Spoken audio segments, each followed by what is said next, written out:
Welcome back to another episode of the Top Latinos Podcast. Today, we have a very special guest, Dolores Cantu. Dolores has spent more than 5 decades building an incredible career in entertainment as an actress.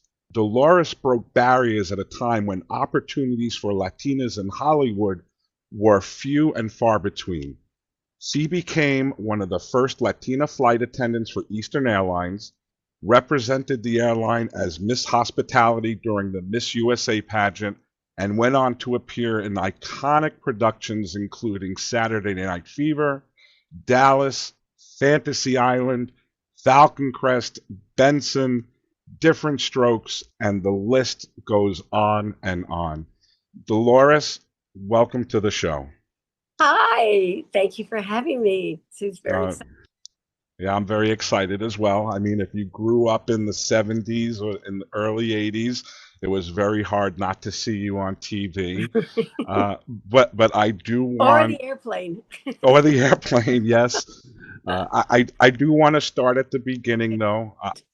Looking back, what first inspired a young girl from South Texas to dream about Hollywood? Let alone young girl, a young Latina girl to dream about Hollywood. Well, before I dreamed about Hollywood, I dreamed about getting out of first grade.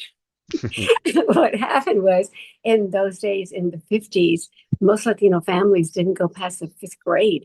So in my class, 55 was the first class that wasn't bused. So at that time, they were separating Latinos and African Americans and Caucasians. And so, and also my parents were divorced when I was 3 months old. So I basically was kind of raised with my grandparents and my mother. And so I was already, in that world of becoming resistant, and so then what happened was that when we left for Frio, we went to Orange, Texas.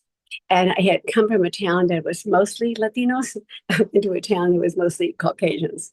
And I never fit in because in the 70s, in the 60s, Latinos in America were not treated very well.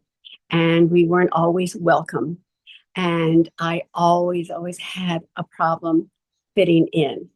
And so I learned as a young kid to make my own world and for me to survive the bullying. They used to call me the mean Teresa Tamale, Sarah Spick, taco bender. And it stayed with me. I mean, I was only like 13 years old. And I used to get a nickel and say, would you take because a nickel in those days buys your whole meal. And I said, if I give you a nickel, will you be my friend? And I mean, I just wanted people to like me or want to accept me. And so even when I graduated high school, I got the Citizenship Award. And they said, oh, Dolores just swam across the river. And I said, we didn't swim across the river. We're American citizens. So I found that I was always having to prove myself. And so I decided that I was going to make a life for myself. And so at 14 years old, in those days, in the 60s, women couldn't have a credit card, couldn't have a high-end job, couldn't have a checking account.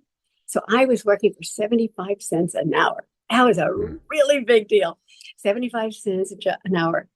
I got a movie theater owner to let me work at a movie theater. That changed my life. At 14 years old, I decided I wanted to be the manager. I didn't want to count the money. I didn't want to do any of that stuff. I wanted to be the manager. I was in charge of anybody who was mean to me. I put the flashlight on when I was a kid. Anyway, so I got to watch all the movies. I got to dream. In those days, they had trailers. And you got to see Rita Moreno. You got to see Raquel Welch. You got to see these beautiful women and talented actors on the screen and see what their private life was like. And I said, I'm going to Hollywood. I don't know how I was going to get there. I'm 14 years old, but I'm going to Hollywood. I never dreamed of anywhere else and doing anything else because I knew that this was my destiny. And I saw this show called Clockwork Orange, and there was a premiere, and everybody was so excited, and they turned over the cars and everything. I said, "Oh my God, I want to go to Hollywood." Love so, it. so, and so, and I knew that this was my destiny, and so it took me 3 months to get $100 from the 75 cents. And we had to go to the bank to get the $100 bill. And I thought I was a millionaire. My first $100, I thought, oh my God. Do you know how many 3 months I had to work for that $100? So money always became important. So then what happened is that I graduated high school and there wasn't anything for me there. I knew it was time for me to leave there. My mother didn't want me to leave, so I tricked her. I had them go to Houston, and I called my relatives while we went to the bathroom. I got someone to let me come stay, and I said, I'm not coming home. I'm moving to Houston.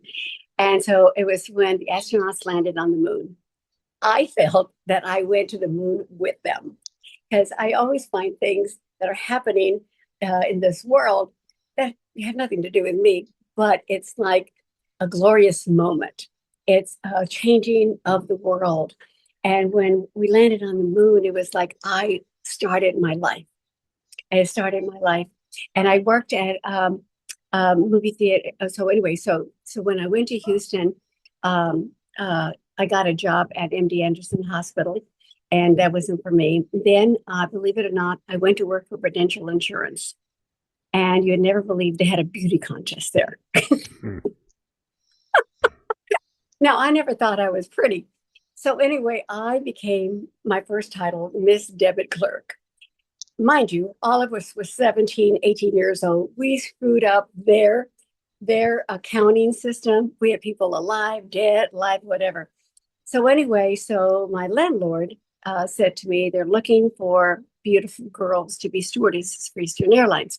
This is 1969 when I'm only 19 years old. So anyways, I'd never flown. And I said, well, I don't think I'm beautiful. And he said, let me take you for the interview, because if I don't take you, you'll regret it the rest of your life. And I go, okay. So I go and have the first interview. And basically what it is, can you do things with two hands? I worked as a popcorn girl, and you had to do things with two hands. That was mainly the big thing, was doing things with two hands. So anyway, they said, you're approved. And then they flew me to Atlanta. So I get to Atlanta, and they said, you've been chosen to leave January 1st, 1970, to become an airline stewardess for Eastern Airlines. Wow. Now, I don't know anything else. So I get on the plane, and I go, and it was the first time that I ever felt accepted, because we were all the same age. But I was the only Latina. Yeah. And there was only one African American. That was the first year, 1970, that they had a Mexican American stewardess. And groundbreaking. Yeah, very groundbreaking, that opportunity. Right. Especially in the 70s like that. Yeah. But I didn't know that. So what happened was, we go to training school. Now we go and we start flying. And they give me a call and tell me that I've been chosen. I'm only 20 years old, and to be the ambassador for Eastern Airlines for new routes. So I became, and I didn't realize this till years later when I put everything together, that basically I was their it girl. And then I was the first one and only one that was chosen. And so they sent me to etiquette school, taught me how to eat with a fork and a knife and the napkin, and how to speak. And from that point on, my life changed. And so I went to do ribbon cutting for new routes. I went to elderly care places, teaching them how to pack a bag. I didn't even know how to pack a bag myself, but I learned. Everything was on the spot. You had to learn on the spot. And in those days, we had hot pants, boots. We were hot. You had to weigh 115 pounds. You couldn't be married. You couldn't have children. You couldn't have anything. And but it was glorious, because all the girls were the same age. We were all going through things together. We were all accepting of each other. There wasn't the world because it became my world. Because the outside world wasn't inviting to me, but Right. the inside world of this world, all the executives of Eastern Airlines picked me. And it was like, and then they picked me to do the Doral Open with them. And I was the caddy for Jack Nicholson, Jack and Nicholas, Jack and Nicholas. And I got to do all of that. And then they did a brochure of me, of my life, wanting to be a Latina stewardess because they were encouraging. I was the person that was encouraging the next generation of Latinas to be stewardess for Eastern Airlines. And And so then uh-huh. that led to the Miss USA pageant as Miss Hospitality. Well, first, well, yes, it did. So it had the airplane and it had my life story about, all of these things. And then I was still flying, still doing promoting. And then Disney World opened. And so I traveled with the Disney characters to Puerto Rico to get Puerto Ricans and to get Latinos to go to Disney World because Puerto Rico was very close to Disney World. And the Miss USA Miss Universe pageant was going to be held in Puerto Rico.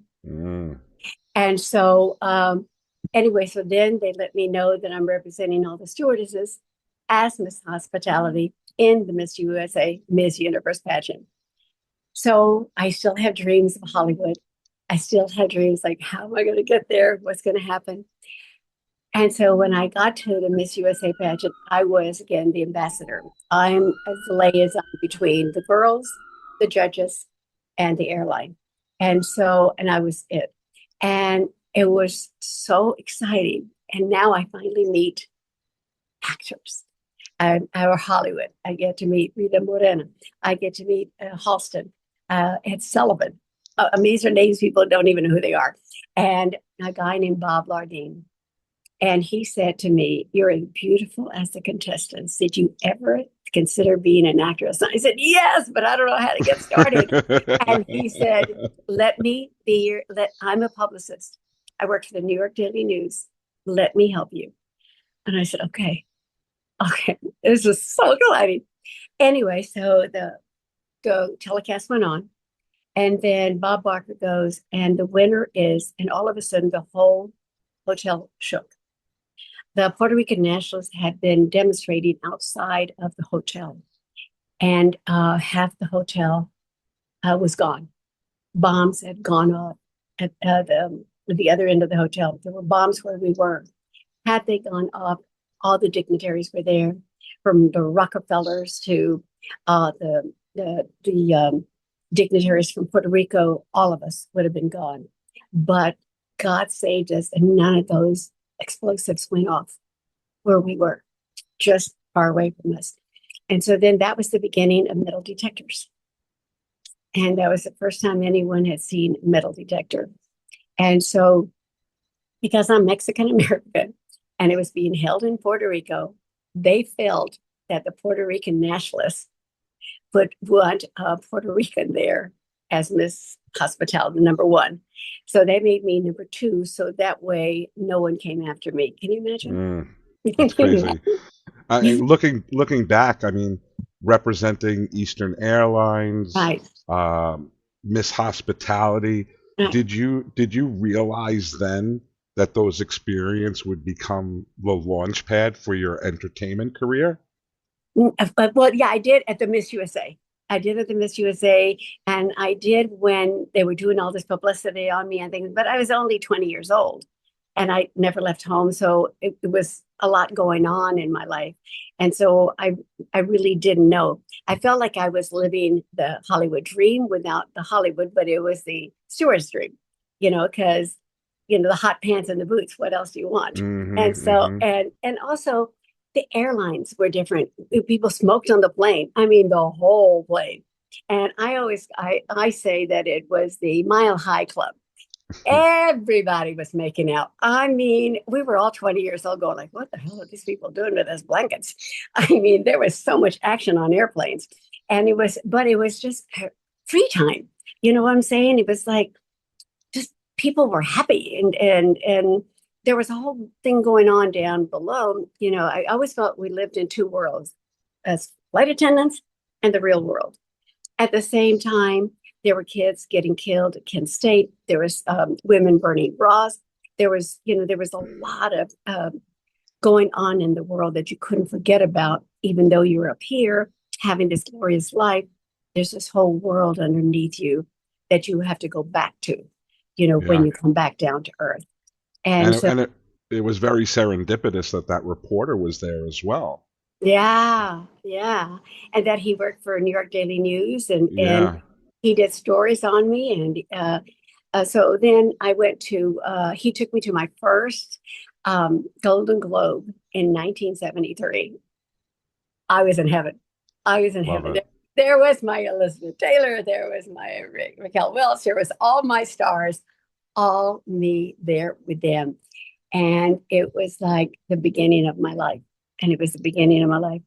And so then what happened was the airline did a commercial for me in those days in 1972, 73. There wasn't a Hispanic channels.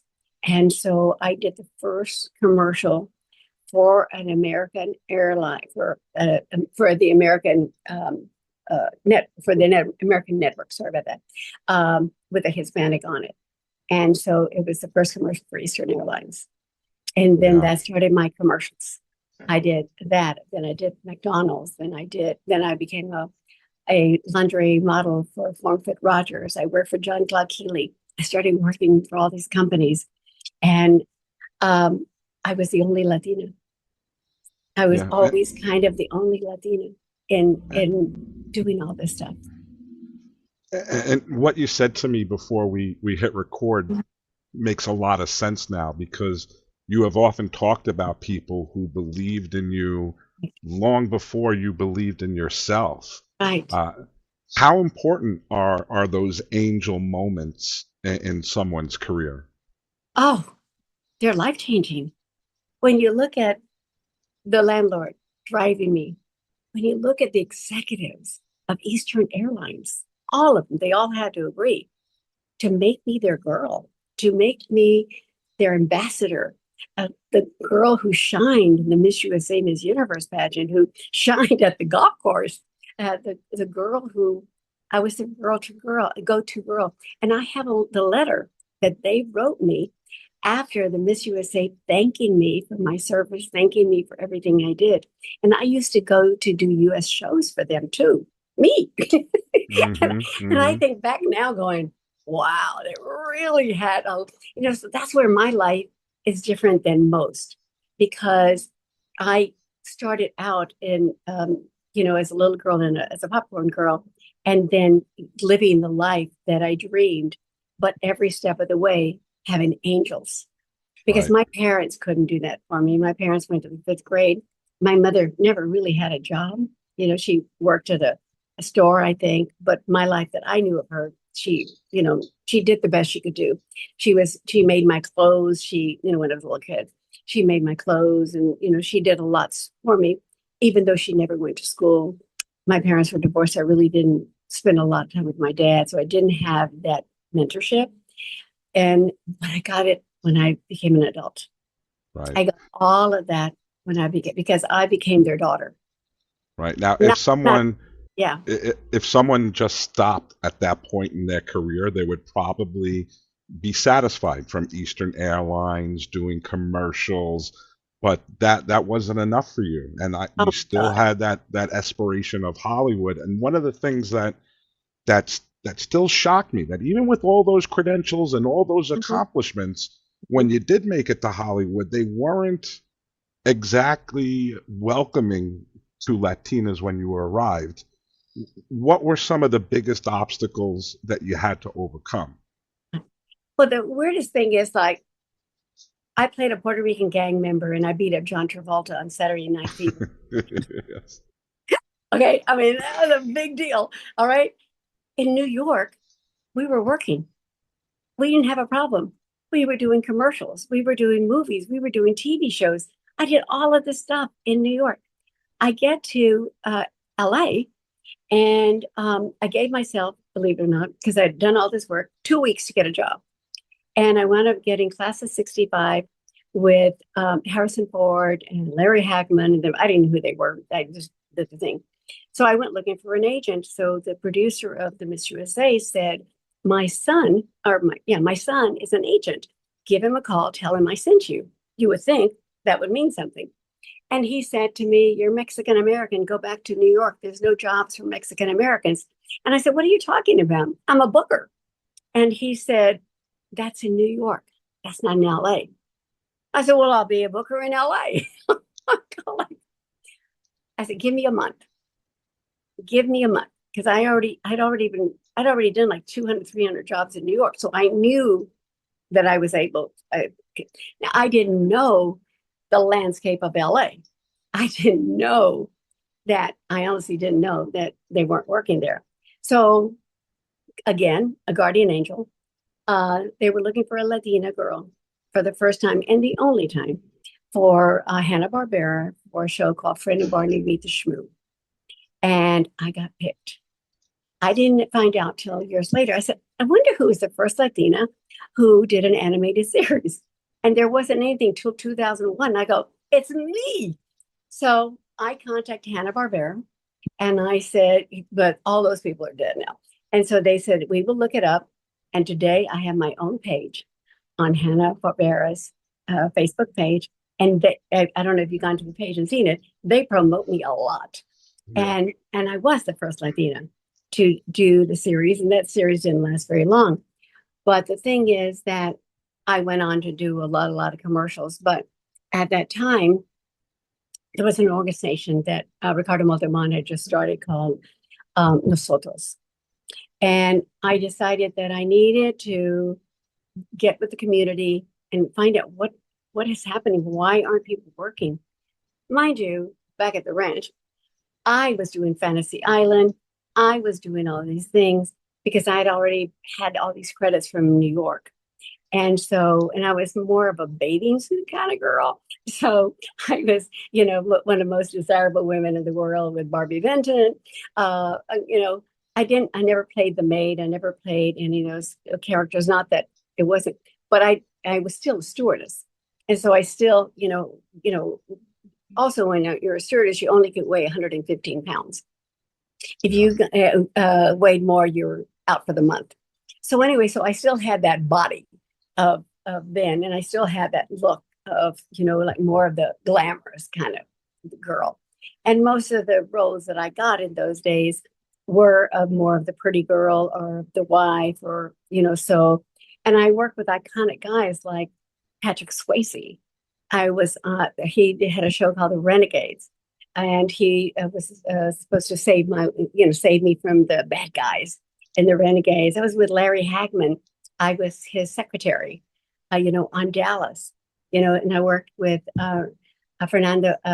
with Lorenzo Lamas and just forgot the name of the show. Anyway, so I worked with all of these heavyweights, all of these handsome men and all everybody, from John Travolta, are all these people who are just starting their careers. And it was just incredible. And then you go to the Latinos that they can't get jobs. So I joined Nosotros, and me, I'm going like, we need to change this here. And so there was a guy named Jerry Velasco, and Jerry was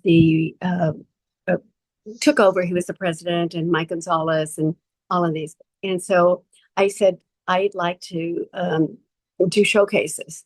And so we did some showcases, and I happen to have been a boyfriend who was very rich. And I said, and we're going to cater it, and we're going to have valet parking. let me go back to something you said earlier, okay. Because I know you mentioned John Travolta. Mm-hmm. You mentioned that you were able to beat him up on screen. Hanna-Barbera, you definitely made television history. Right. Is it true that you're the only woman to beat up John Travolta on screen? Yes, I am. Yes, I am. Because he never did another kind of action movie like that. And so the funny thing, it was an extra role, but I made it a big thing. Fern Champion is the casting director for it, and her and I are very close friends. She said you just had a little role, but all of a sudden I turned around and I go like, her name is everywhere. And I said, because the thing is about me is that once I find out something about like the Hanna-Barbera, I was the first. They didn't say. So once I noticed that all the movies he did, no one beat him up.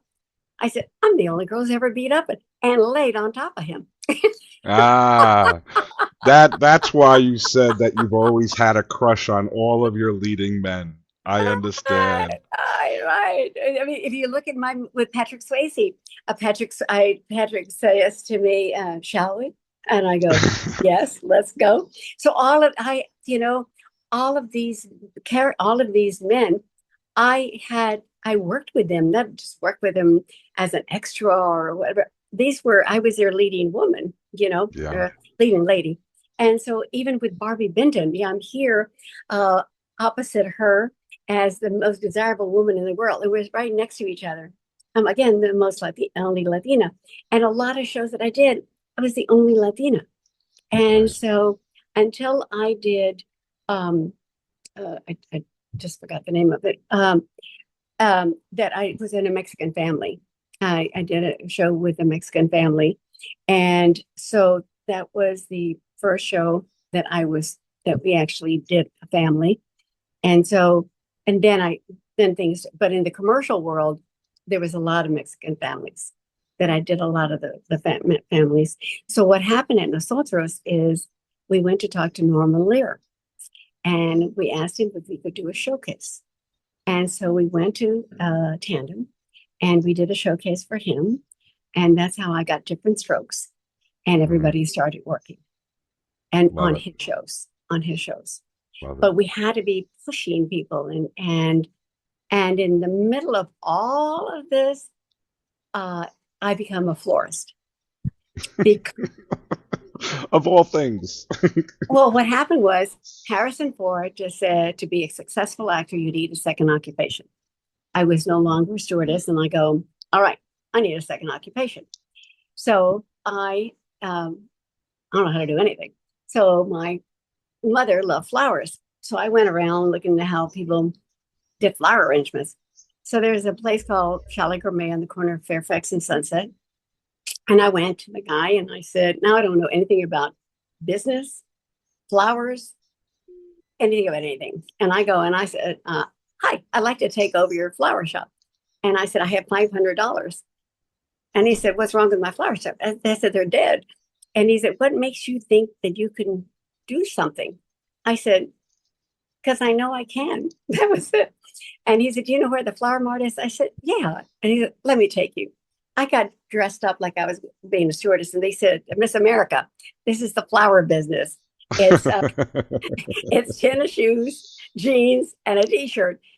You're not going to, this isn't the runway here. I mean, I was all dressed up, heels and everything to go. And they go, no, no, no. Anyway, so a girl who didn't know anything, I happened to got to the right corner of Fairfax and Sunset, Chalet Gourmet, and I became these florist to the stars. I did Bruce Springsteen's flowers for when he married his first wife. I had Rodney Dangerfield. I had Madonna when she was dating Sean Penn. Everybody, because that was the store. And then I decided, because I'm in the entertainment business, I wanted to be the local florist. So I decided to write them a little note and to send them flowers. And so I became Dolores the florist, the first florist for Los Angeles. And this is before or right at Martha Stewart. So yeah, so they weren't paying attention to Martha Stewart when, with me, because I was local, she was big, but I still made a name for myself.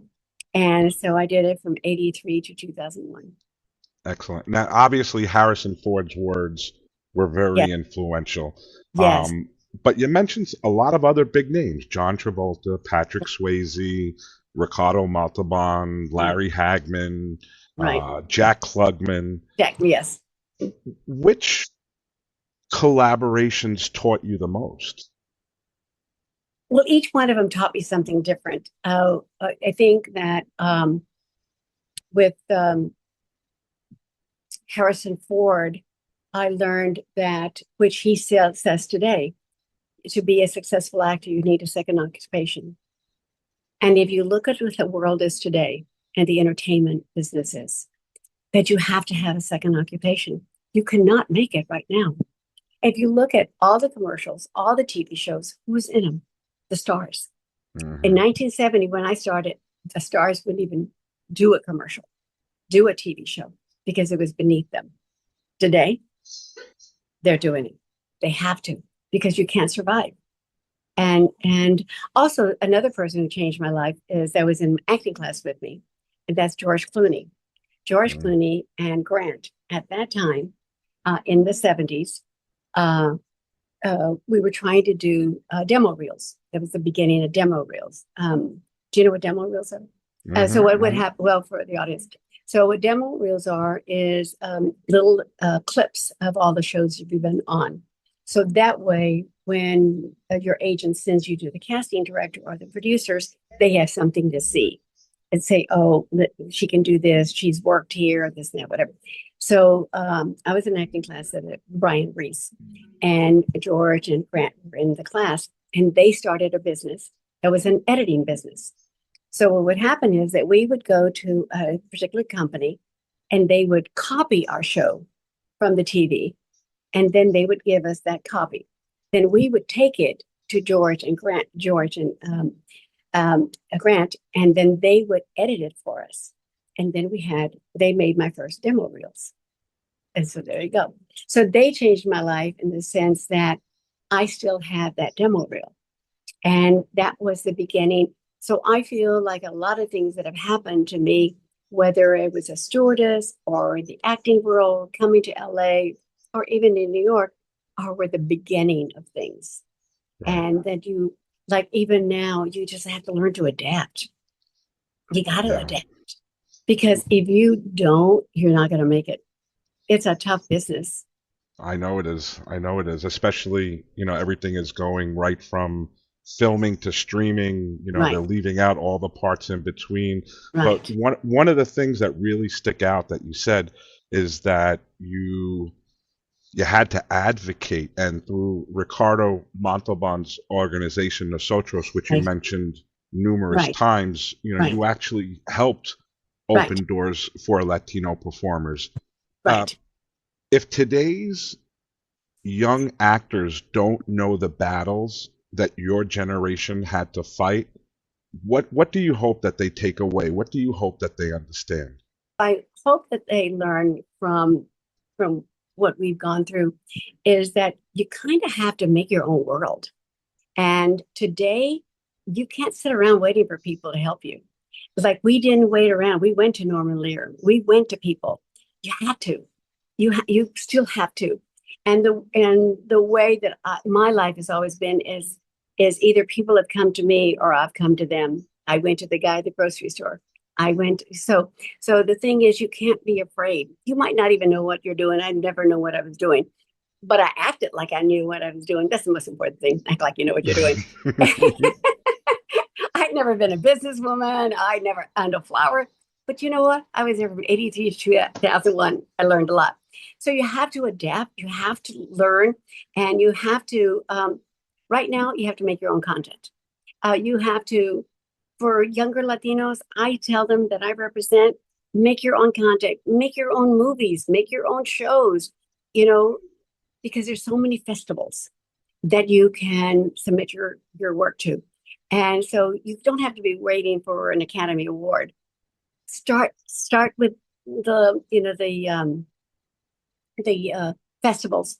My client, Ernest Cortado, did a movie that we went to Cannes Film Festival, and they won. And so I said, we're going to go to, it was in Monaco. And I said, we're going to go to Cannes. And people said, you're not going to get in. I said, we're going to get in. And so anyway, I have my, you just have to go to IMDb. There it is. And she had this, and I said, let's bring her thing that you won last night. And we got in. I said, but if you always say you can't get in, you can't get here, you can't do this, you're never going to. got to have the attitude, I can do this. I can walk in that door. I can, I can succeed. And you never know how you're going to succeed and what you're going to succeed in. Hmm. But you can't give up before you even started. You've got to. And I tell everyone who's making these movies today, if you can, I mean, they cost a lot of money too, the independent, conventions and things like that.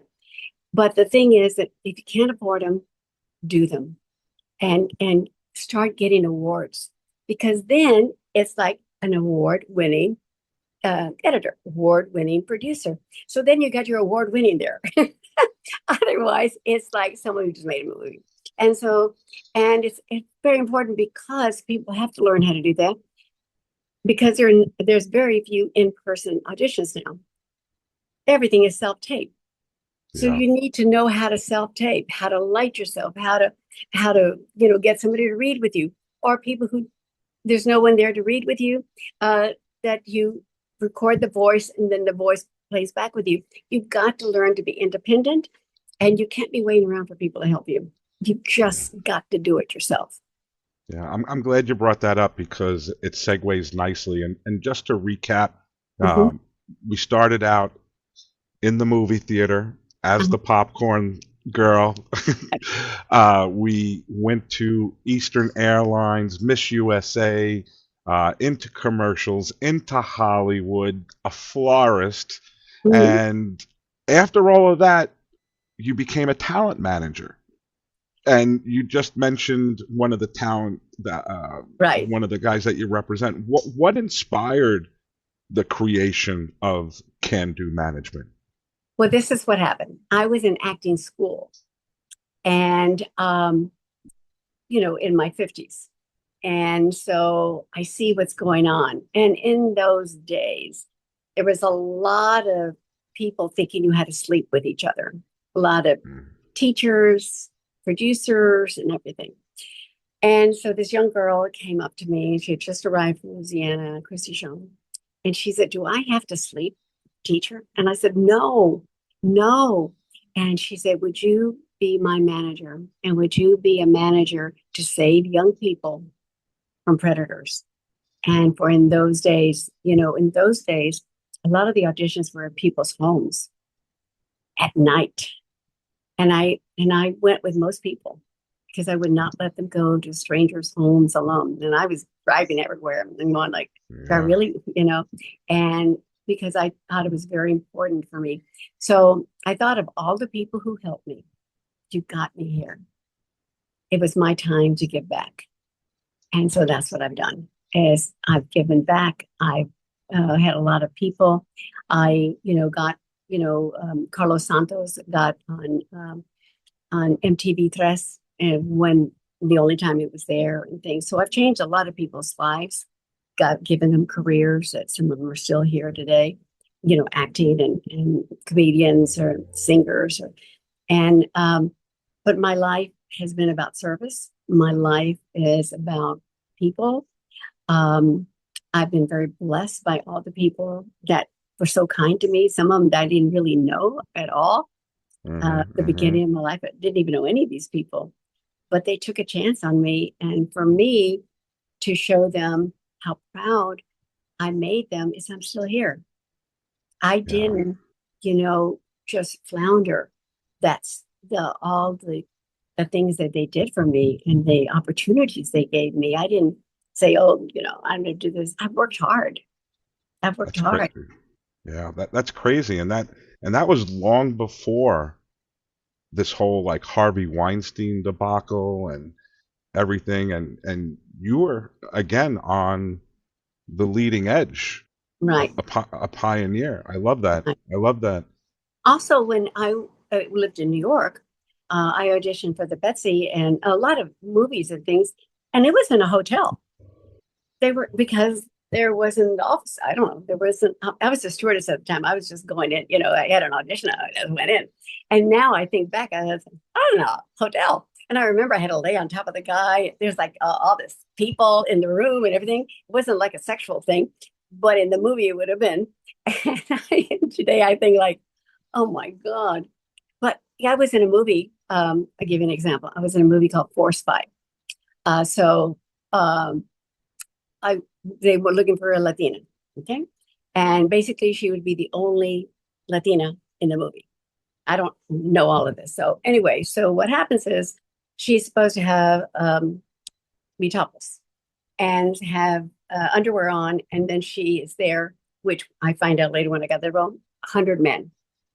And she and the other lady would be kind of the only women there. All right. So I said, I'm not going to do topless. I don't have to do topless. And so anyway, so I talked them into letting me put a little top. So now I go and this is then I go and auditions 10 men all around me. I have to, because in the movie I bend over. I have to bend over. And then I, pick up the sheet and cover myself. And I'm so glad that when I get on the set, because it was all Mexican guys because they were supposed to be in prison, me and the stars of the show, I would have been the only one naked in the whole show, but I stood my ground and I said, I'm not going to do that. And then I was on a show where the Harvey Weinstein, the kind of things. And he asked me for my tongue, and I thought he was 100 years old. And I said, no. And he said, well, you're gonna lose your close-up. I said, well, then I lose my close-up. I'm still in the show. I'm still a guest star. And so he cut me out, but I still was in the show. And then there was a fight scene and his toupee came off. And I said, I knew he was old. But I just never, ever would compromise. And I always told my clients never to compromise. And if you ever get in those positions, call me. Love it. And because it was so different here than it was in New York. And maybe it was different because in New York, I was still a stewardess. So I was in the stewardess world, traveling to every city, this, that, whatever. So I wasn't so involved in the day-to-day world of acting, So, but I will say something. When I was a stewardess, and Bob Lardine, the guy who found me, went to Gary Marshall. He introduced me to Gary Marshall, who was Laverne and Shirley. And he said, Dolores is going to be in Hawaii. So he got me an audition for the Brian Keith show in Hawaii. Mind you, I'd never taken an acting class or anything. So they give me the sides and I go, da, da, da, da. And they said, have you ever taken an acting class? And I go, no, do I need one? And they said, if you intend to be in this business very long, acting classes will help you. Well, I'm here 55 years. Yeah. I took it. And I tell everybody the most important thing you've got to do is acting classes. You have. Right. So another angel there, another angel. So, but most of the, go ahead. 55 years and on your own terms. Right. Right. And I believe that the thing is that you have to enjoy what you do, as you can tell I do. And you have to know where I started as this little girl who couldn't speak a word of English, but just fought through her first grade, and this little boy was fighting for me because they called me a Mexican and this and that way. In the first grade, not first grade, but somewhere in that area, boys were protecting me. And so, and the thing is that I just feel very blessed that I am here and that I can change lives, and I don't take anything for granted. I feel like I'm here because I believe in God and my faith, and not everything is wonderful. I mean, these are trying times right now. They just are, where nobody's had a job, and when you look at the casting directors, the agents, the managers, the publicists, look at all the people who are losing their jobs. Look at all the people who aren't making the money they used to. And it's just different. We used to walk into, I remember when I did, walked into Paramount Studios, and it was just wonderful and it was exciting. And then now you don't audition in places anymore. It's you don't go to the studios anymore. It's just different. But I love it. I love it just as much. And I still do commercials. I did a commercial for Always diapers.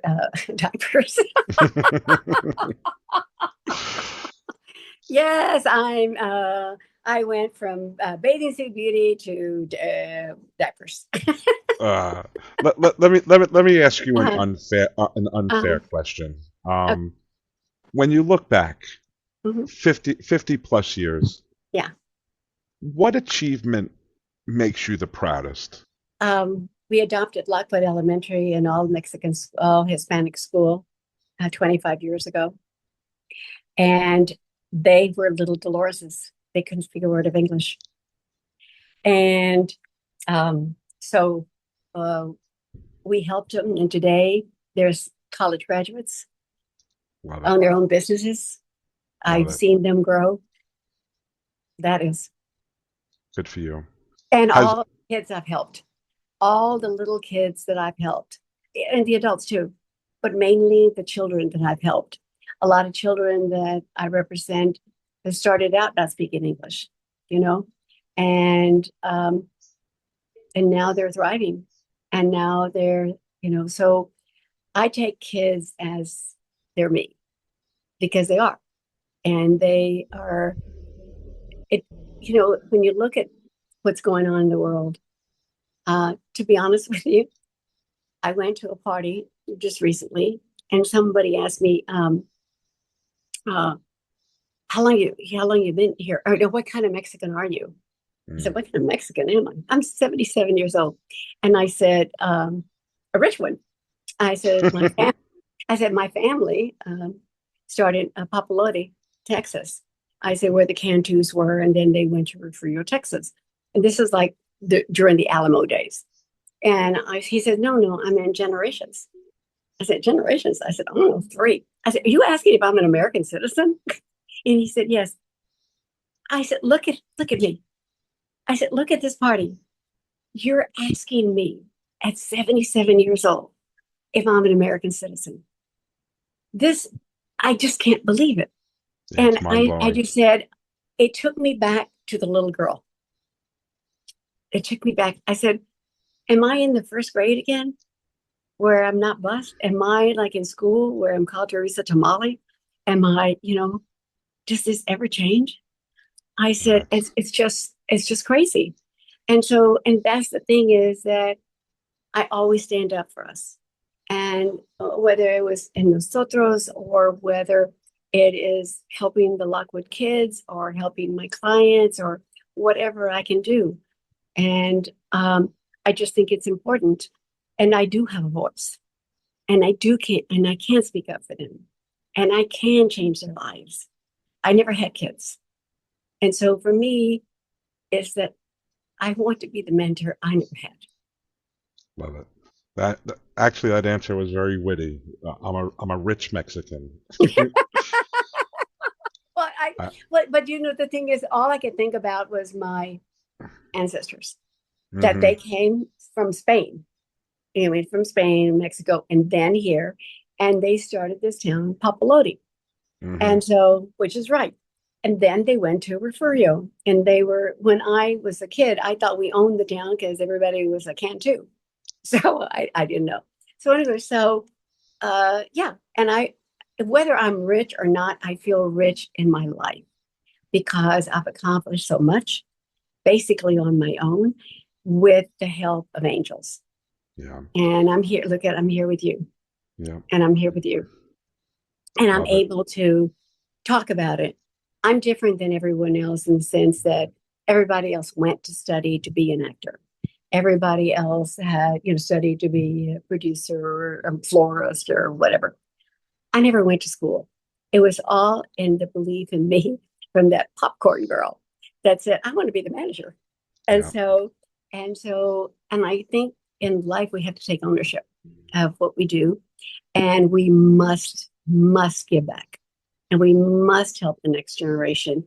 And because these, if you look at what's going on today, and you look at all the strikes that we've had along the way, and you look, and for me, this is how I look, is that when I started in the first commercial with a Mexican American or Latina in 1972, there wasn't any um, uh, Latin production companies. There wasn't Latin stations. there wasn't anyone but Eastern Airlines broke the rules. Love it. And And you're still advocating today. I know that to be true. When I did do my research for this interview, um, one of the things that I saw recently is unfortunately you became a victim of a phone scam. right, And you took to the airwaves, you went to the media to get the word out to alert right. other seniors, other Latinos that could be vulnerable to this type of situation. Tell our listeners what happened.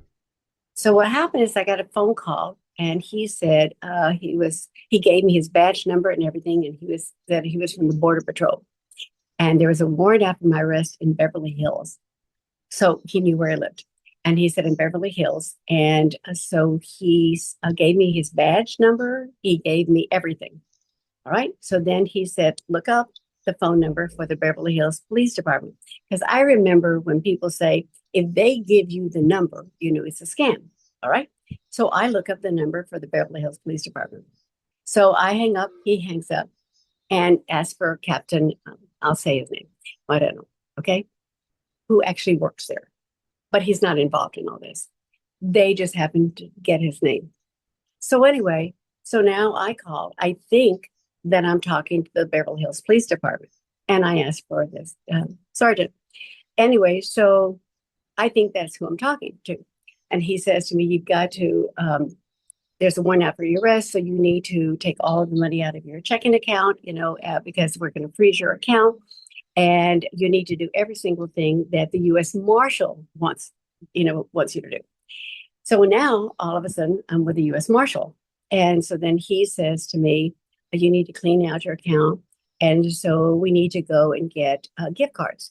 So he tells me to go to Sephora, which is a couple of blocks from where I live. So everything he knew is where I lived. So I'm scared because I think that he's downstairs. I don't know where he is, but he knows everything about me. So I go to Sephora and I get the gift cards. They don't say to me, you're buying a lot of gift cards. Are you sure it's not a scam? They never warned me. Instead, they went and got more cards, to give me more cards, that I needed. So anyway, so then they had me read the numbers. So right there and then, which I didn't know, right there and then, that it's a scam. The minute you buy cards, the minute that you get the numbers, they're not yours anymore.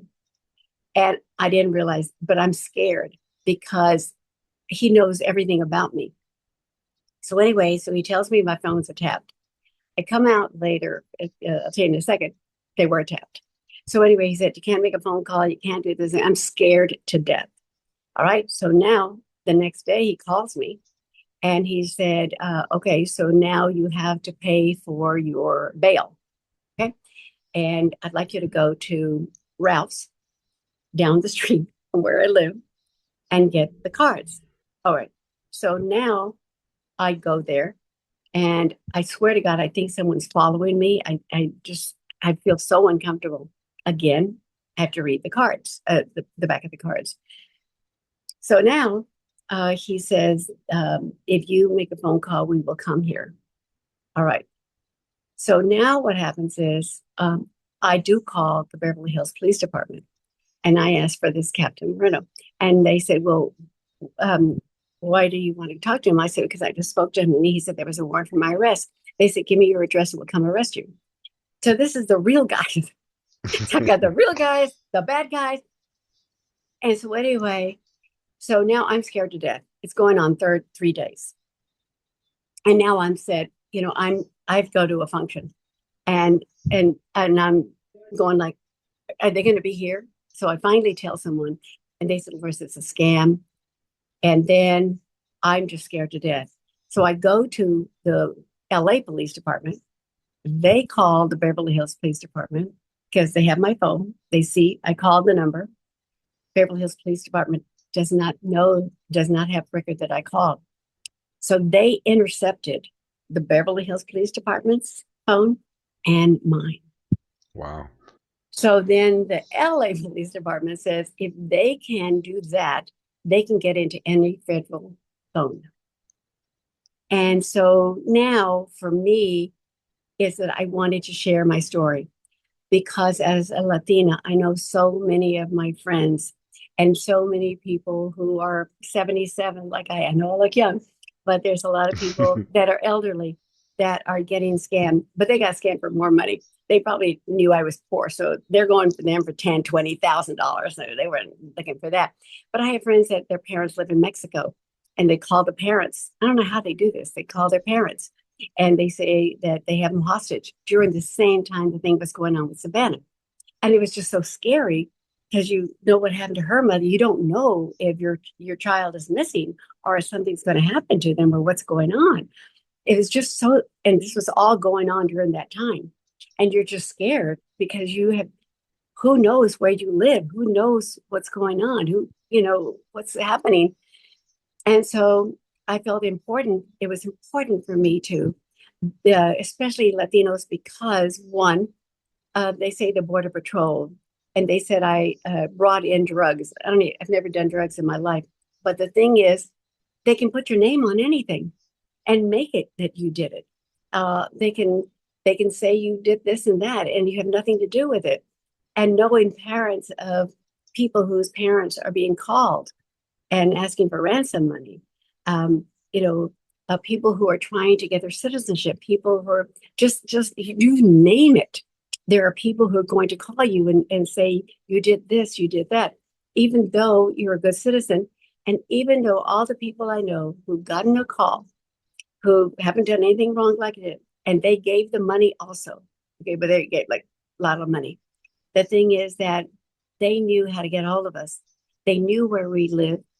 So I got a letter a week later telling me that my identity had been stolen from a medical office. So, and then I tried to find out about from the medical office. I never did, because if you think that's where you give your home address, so there has to be a way that like, and also when I moved to LA, there was a friend of mine from from New York, who did Raging Bull. Her name was Teresa. I would say Saldana. Okay. So her and I were very close. And this fan of hers came and stabbed her, and almost killed her. And at that time, SAG said for all actors to have P.O. boxes and to never give out your home address. So basically, the time you give your home address is at a doctor's office. Or I guess when you're applying for something, I think you put your P.O. box. But I tell everybody, get a P.O. box. Don't let anyone know where you live.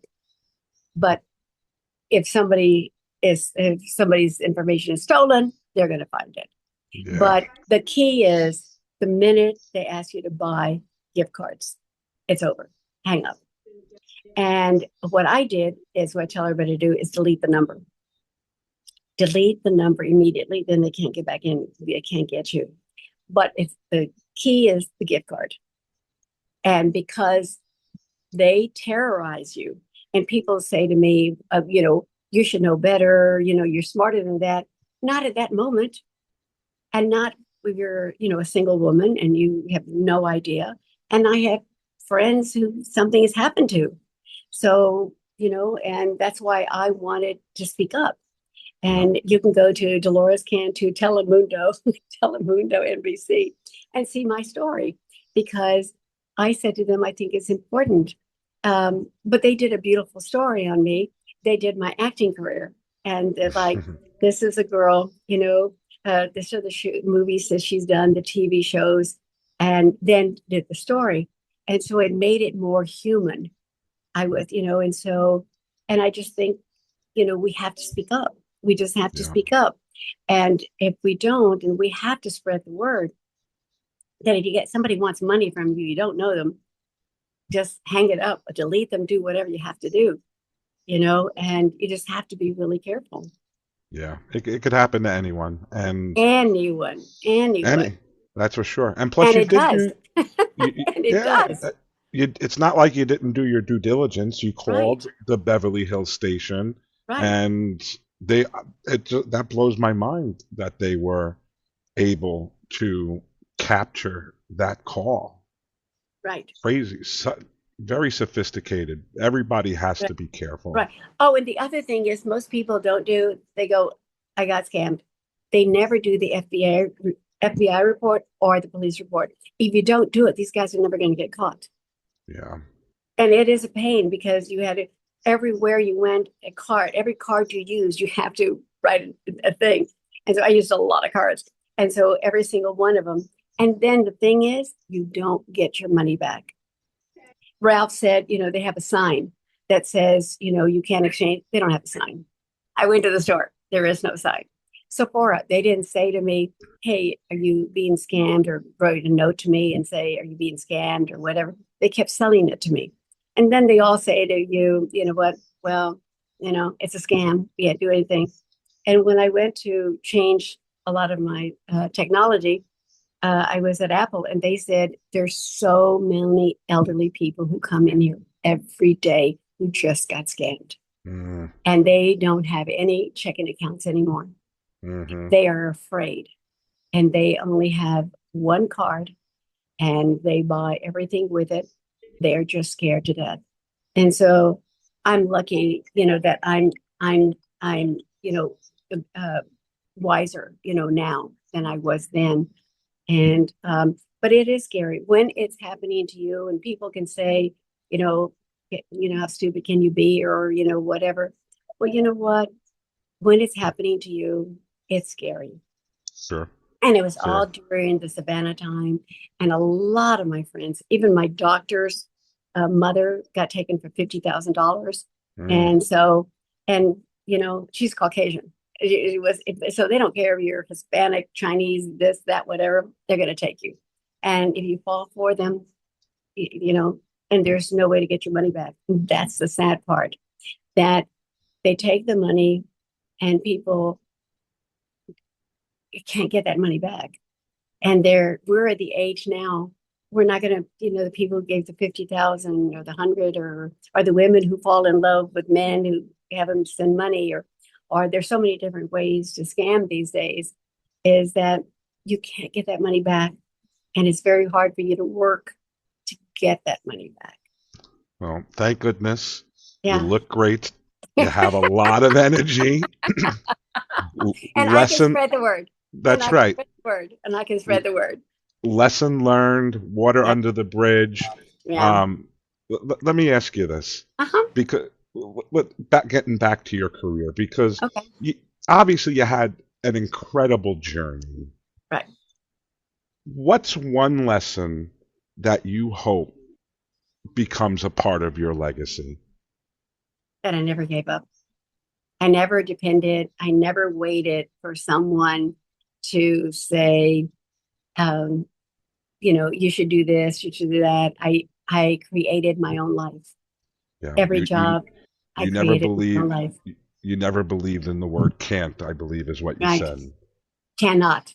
I never believed in the word I cannot, because I just feel that I I am self-made. But I think that when I did all of this, it was a different time. It was a different time in this world where I had the ability to do it. And because those things didn't exist. Hmm And I just made them up. I'll give you an example of dreaming. I was married for a very short period of time, and he was building a house. I never lived in a house. And so he said, you could have 3 rooms. This is 1983. If you could have, no, yeah, 1978. And he said, you could have 3 rooms. What would they be? And I said, one, I'd like a closet for clothes. I never had clothes. Two, I'd like a room where it's like party room where you have tables and this and that, whatever. Okay, I'm 28 years old. Then I said like a garden with flowers and everything. 78, 83. I'm a florist. I'm a party planner, and I got clothes. But I dreamed it from a house. Okay. I dreamed the airline kind of in a way from the movies. But I dreamed of Hollywood from the movies. My life had a lot to do with the movies. and it still does. But the thing is, I became the movie. I Love became it. the I became the story. I became the person who, I mean, everything hasn't always been perfect, but the thing is, it's you rise from the falls, and you have to survive in this world, especially today. Yeah. So, yeah. So what do you think? What I love it. I love it.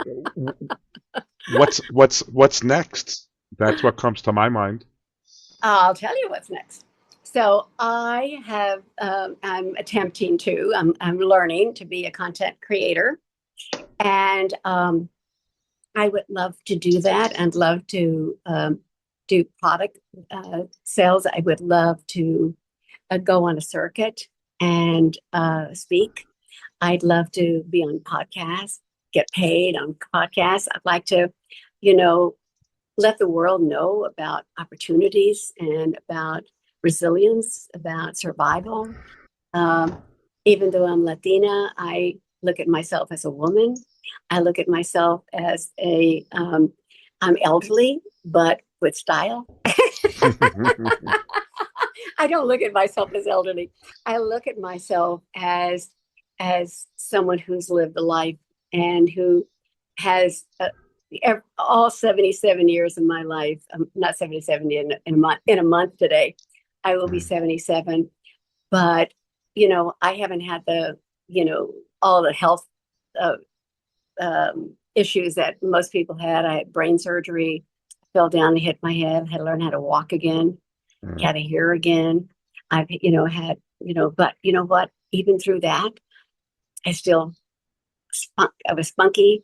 I was a fun-looking person trying to learn how to walk, but I never gave up. And the thing about life, especially today, is you can't give up. Can't let anybody destroy your life, your ego, your well-being, because it's very easy to get distracted by the negativity. God bless. Good for you. And for our listeners that would be interested in reaching out, whether for management or to have you on other podcast shows, what's the best way to get a hold of you? Your website, through social media? I think that leaving me DMs, is that what they call it? DMs on Facebook Mm-hmm. or Instagram, especially Facebook, I think, because I'm there a lot. Facebook would be easier instead of giving my home address and all of that stuff. Facebook, Facebook is much easier for me. I do have a website, DoloresCantu.com. And if you want to find out anything about me, you can go to you just have to put Dolores Cantu, the Shmoo, Dolores Cantu, the Saturday Night Fever, Dolores. There's a whole page of Dolores Cantu, so I'm Yeah. easy to find, and I'd love to be able to talk to more people and to spread the word, and especially for Latinas, and also that I'm inspired that women my age are still here. If you look at the Jane Fondas, the Cher, all the women, because and when we were kids, we were owned by men, basically. We couldn't have a high-end job. We couldn't have a checking account, credit card, or anything. And today, we're thriving. We are Yeah. thriving. So whatever I dedicate to women my age, the golden years, that we're not the golden girls. We are the superstars. When I look at Cher and Madonna, and I look all the women in my generation, they're hot, they're going for it, they're getting married again, they're living. And that's the thing, is that we were restrained. I mean, we're the girls that burned our bras and said, we want independence from men. We want to have a life. We want to be able to, we'd like to have a checking account, mind you.